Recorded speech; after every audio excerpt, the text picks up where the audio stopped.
Hello my dear friends, you're in the Military Summary channel, and today we will discuss the situation in Ukraine on the 30th of April of 2024. Today we have a lot of very interesting updates, so let's start.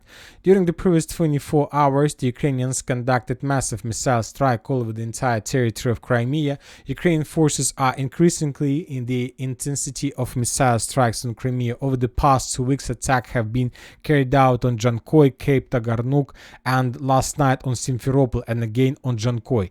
During 3 missile attacks, more than 30 attackments, operational tactical missiles were fired. So as you can see, the Ukrainians are not counting this type of weapon, very expensive and very unique and rare on the, let's say, special military operation, which confirms that most likely during the next few days the Ukrainians will intensify their activity on the direction, and the main purpose of the Ukrainians first of all is to ruin the Russian holidays, May holidays, Victory Day, and the second, let's say, thing the Ukrainians are trying to achieve is to destroy Crimean Bridge. Of course, for them to destroy Crimean Bridge during the May holidays might be significant victory for the Ukrainians. From the other side, we received significant number of updates from Odessa. The Russians, as an act of revenge probably, or as something else, attack, let's say, Odessa with missiles as well, trying to destroy probably the launching area from the armed forces of Ukraine, or maybe to destroy the positions of armed forces of Ukraine. But the most important, as a result of, not as a result, but the Russians were using the cluster missiles. So it's very, let's say, rare thing from the Russian side. Usually they are not using this type of weapon, and even if they use this type of weapon basically on the line of combat contact. But today the Ukrainian sources published the video of the use of cluster missile exactly in Odessa, and this is very strange. So we need more details to understand what was that. That was just, like, say, the message to the Ukrainians telling them that if you continue the same way, I mean like attack Crimea during the holidays, then Odessa will be under very heavy fire with cluster rounds. So of course this is not something that anybody wants to see during the next few weeks or at all during the special military operation. Now we are moving further to Rabotine, to Zaporozhye direction. We got a lot of very interesting updates. During the previous 24 hours, the Russian sources published the video, more precisely significant number of different episodes of battle for Rabotine that most likely have been taking place during the previous months or something like this. Lots of videos, lots of helicopters, tanks, armored vehicles, Russian soldiers, and of course the Ukrainians who were abandoning their positions. In the final, let's say, part of the video, we can see the Russian flag that was rising, let's say, in the northern part of the village. So the flag was geolocated and the flag was raised exactly above these ruins. So currently we can't tell for sure whether the Russians managed to establish control over complete Rabotine or just over the part, but the thing that we can tell for sure is that currently the Ukrainians, due to a very difficult situation, are trying to abandon their positions in the northern and the northeastern part of the village, and the Ukrainians are started moving towards the field between Verbovo, Rabotine, and Orekhov. So this area is most likely in the gray zone. The Russians still need a lot of time to clear the territory, but once again, most likely that before the Victory Day, the Russians will try to establish complete control over the village, because this is going to be significant victory for the Russians by the Victory Day, because by taking Rabotine under control, the Russians will reduce till zero the Ukrainian progress and the Ukrainian achievements during the Ukrainian greatest counter-offensive operation that took place during the summer and autumn of 2023. And by taking Rabotine under complete control, the Russians will tell that Ukrainians, you waste up to 200,000 people for nothing. You waste 200,000 people just to win some time, but after a year of clashes, the Russians return control. Furthermore, we got more details. More precisely, we start receiving lots of updates of FPV drone strikes in the fields between Rabotine and Verbovo. Now we see that the Russians probably managed to secure the sky and secure the line of combat contact, so now they are able to FPV drone the Ukrainian positions among the fields. This is very important because the operators of FPV drones should be very close to the line of combat contact due to the problems with the signals and due to the problems with electronic warfare equipment that both sides use. So that's why if the Russians start flying with drones in these fields, this confirms that the Russians are pushing, and the Ukrainians currently can't stabilize the situation on this direction as well. Now we are moving further to the Vremivka tactical bridgehead, to Urozhaina, another area, another, let's say, territory that Ukrainians managed to establish control over during the Ukrainian greatest counteroffensive operation of 2023. And now we see that the Russians launched their own counteroffensive in this direction as well. Today we go to more videos of Russian counterattacks. So on this video we can see the first person, let's say, attack of the Russian T-72. We see the tank will had the let's say, how to call them, let's say, demining equipment, clearing equipment. The tank was moving from from the southern part to the north in direction of Urozhaina. On this, let's say, point of the video, we see the Russian tank entered the village itself, and then the Russians got very close to the Ukrainian positions and basically start reducing them to ruins from a very short distance. So if we return back on map, the Russians were moving from Stara Mlynovka and Zavitna to the north, and the Russians managed to enter these farms, and then from a very short distance the Russians were attacking Ukrainian positions on this direction. So, which confirms that most likely the Russians are moving further, and as we discussed in the previous updates, currently the first Russian goal is to cut T-0518 road and to cut the connections between Staromayorsk and Urozhaina. Furthermore, during the previous 24 hours, the Russians published significant number of videos of the use of FAB 1500, FAB 500, FAB 250 in the vicinity of the village of Makarovka, Urozhaina, Staromayorska.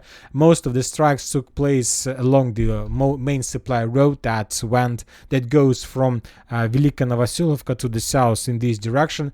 So most likely the Russians were trying to suppress the Ukrainian air, let's say, reinforcements, their reserves, and probably the Ukrainians had some problems with this, of course. Now we are moving further to the east in direction of Prichistovka.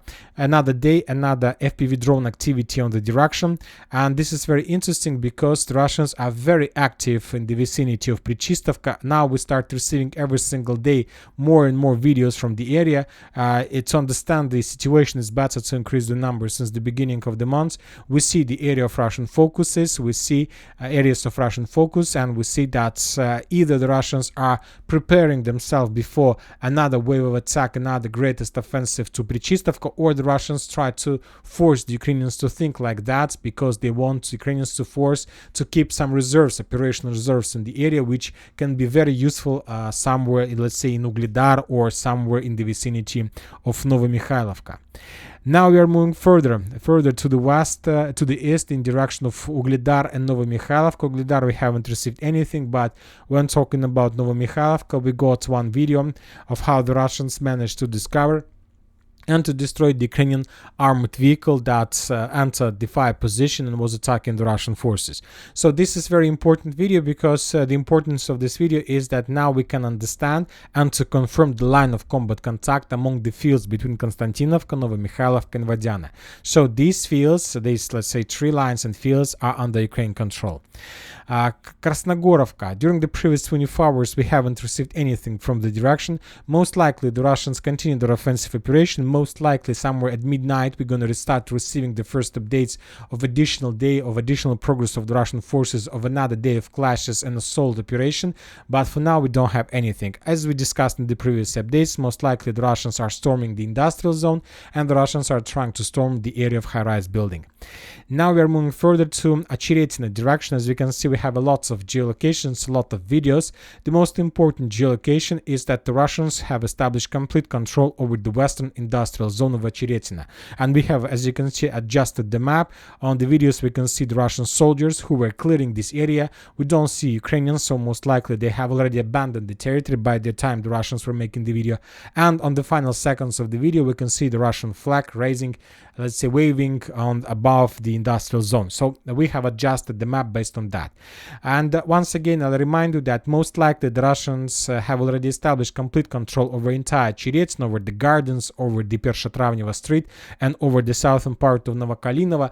The map tells you, first of all, that there are no Ukrainians there, and that area is contested until we receive, let's say, some geolocations. Because once again, according to most of the mappers, the Russians have already established control over this part of in the area between Ocheretina and Novokalinova, but we are just saying that we still haven't received even a single geolocation confirming this.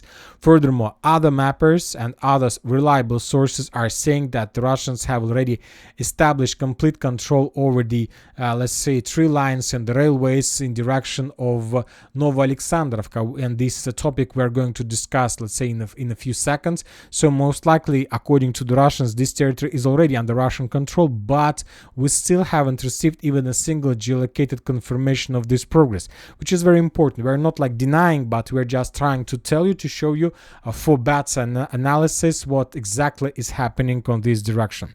So now let's discuss in details. First of all, a lot of mappers, including pro-Ukrainian deep state, reported that currently the Russians are moving further from Ocheretina in direction of Novoalexandrovka, so something like this. And they have updated their map, first of all, which is very important, and we know that deep state is more or less reliable source, at least when talking about the progress of the armed forces of Russian Federation. The Russian sources are saying that the Russians even managed to move even further in direction of Novoalexandrovka, and according to some sources, the distance between the edge Russian positions and Novoalexandrovka itself is less than 700 meters. So obviously this is another breakthrough on the direction. If we calculate the distance between the edge possible Russian positions and the N32 road, the main supply road that goes from from Mirnograd and Pokrovsk further to Konstantinovka, is around 10 kilometers, which is nothing. It's already the distance of artillery control. But if the Russians are going to move further, and if the situation continues developing the same way as we saw yesterday in the previous weeks, and if the Russians are able to establish complete control over Novoalexandrovka, I don't know how, but somehow if they're able to do this, and let's say to get these lakes and to secure this territory, then the distance between the Russian forces and and the same road N32 would be reduced from 10 kilometers to around, let's say, 6 kilometers, so less than 7 kilometers, which is obviously significant, might be significant progress. And of course this will not, at least at this stage of the special military operation, this will not cause significant problem to the Ukrainians, like, because there are lots of roads that the Ukrainians can use. Of course the supply shoulder will be increased, but it's not like a vital question. It's going to be problematic, but not so big problem. But this might be just the first step. Most likely the Russians will continue blooming already not Ocheretina flower, but already Novoalexandrovka flower, and this blooming can lead to completely unpredictable consequences for the Ukrainians.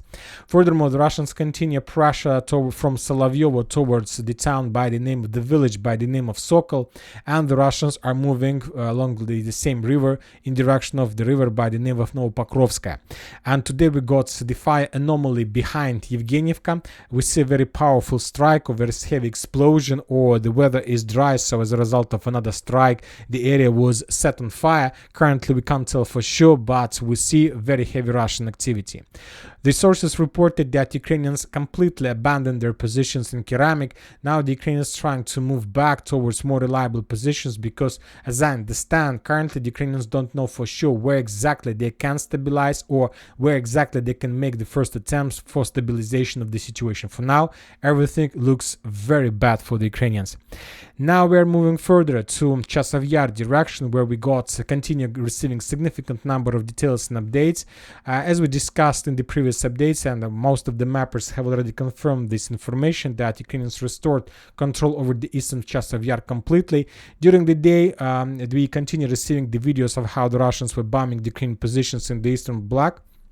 And the thing is that why the Russians are not moving further, why the Russians left the eastern part. The thing is that Ukrainians, after complete defeat of 67th Brigade, managed to concentrate additional manpower in the eastern part.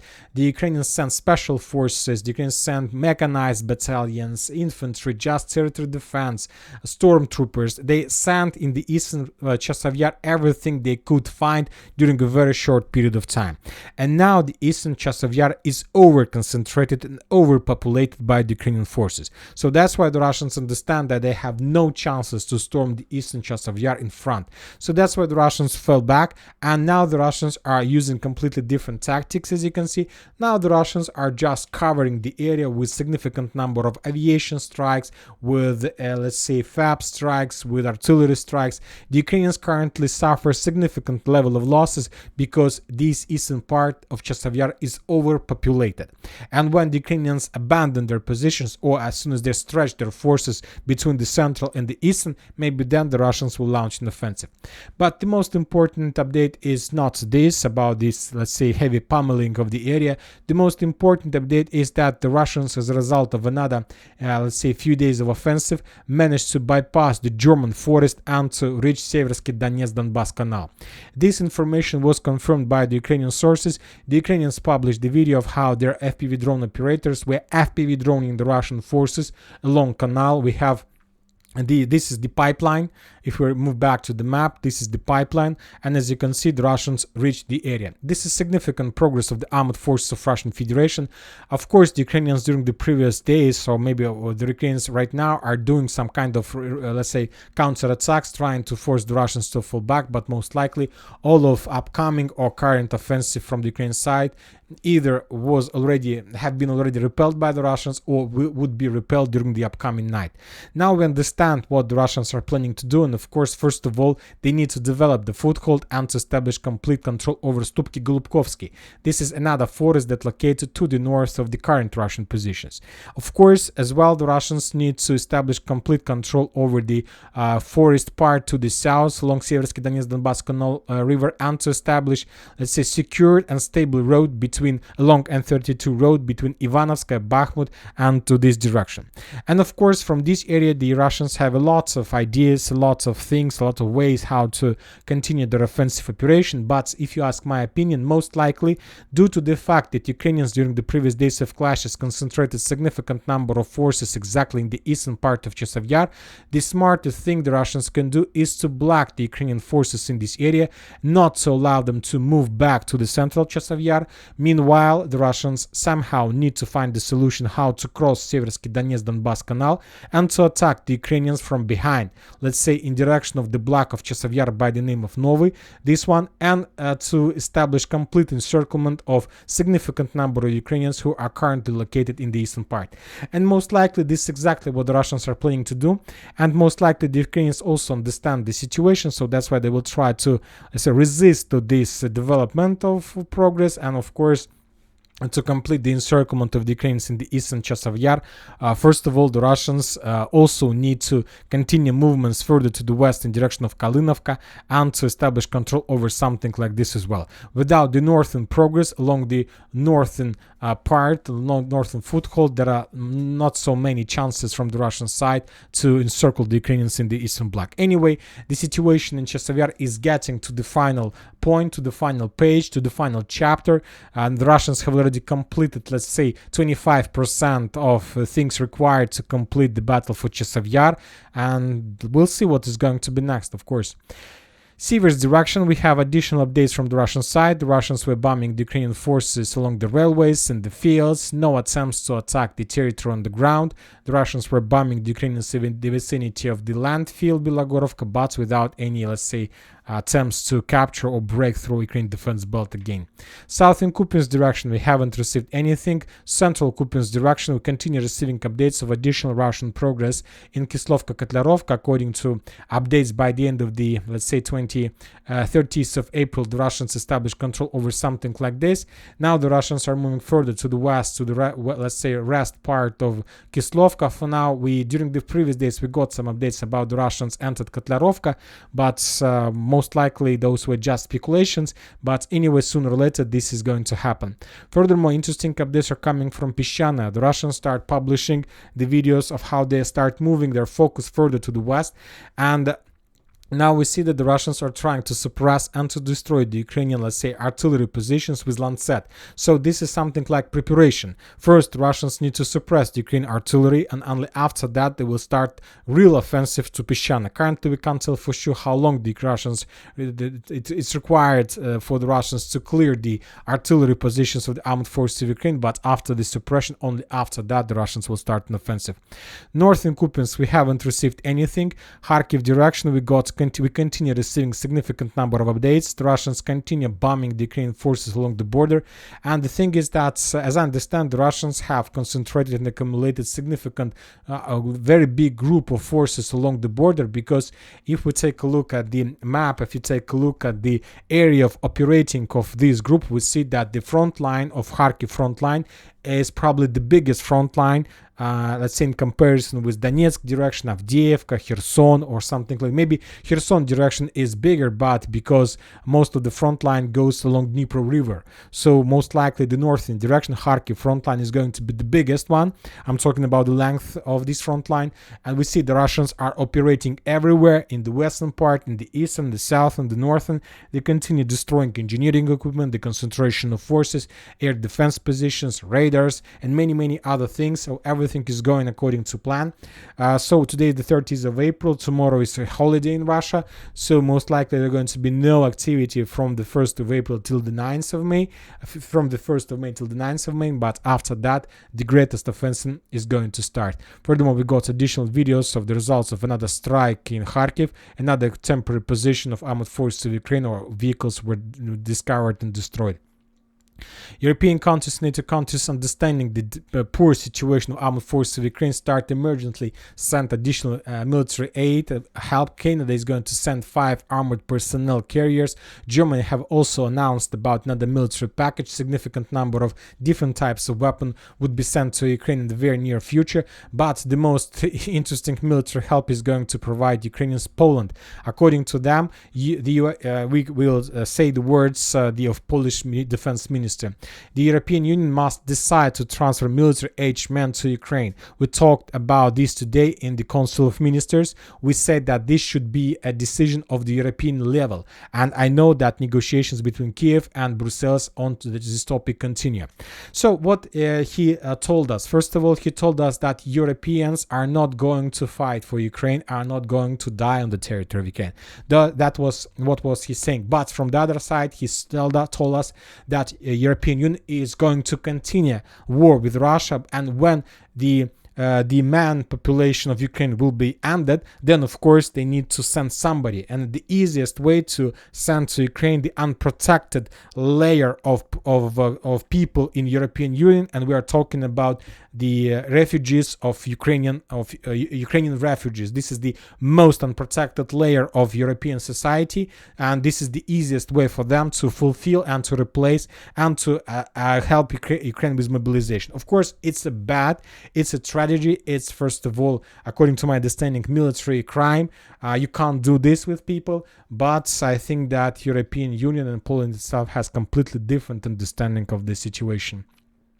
And that's it for today. Military Summary channel reminds we condemn any violence in the world. Thank you for watching. Subscribe to my channel, put your likes, join my Patreon, and have a good day. Bye bye.